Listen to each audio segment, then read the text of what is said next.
My name is Thomas Hylland Eriksen. I come from Norway. I live in Oslo, where I'm a professor of social anthropology, and I do research on globalization in the contemporary world.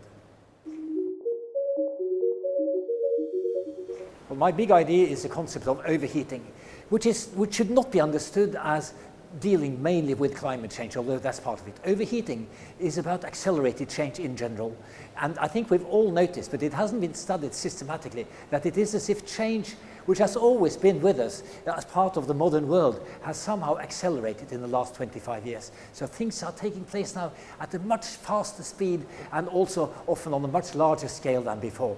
And what we need to understand is how people in local communities respond to this and what kind of crises and opportunities are generated by this development.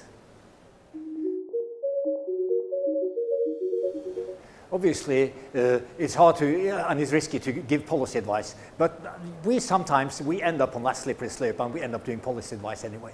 So if I were to give one piece of advice to decision makers in Brussels, it would be to be wary of and to be mindful of the clash of scales and the gap of scales between the world in which we live here as policymakers, as intellectuals, as people who take the large view of things, and people who live in local communities, where there is a growing gap which is being resented and where the responses we see to this gap are not always very attractive.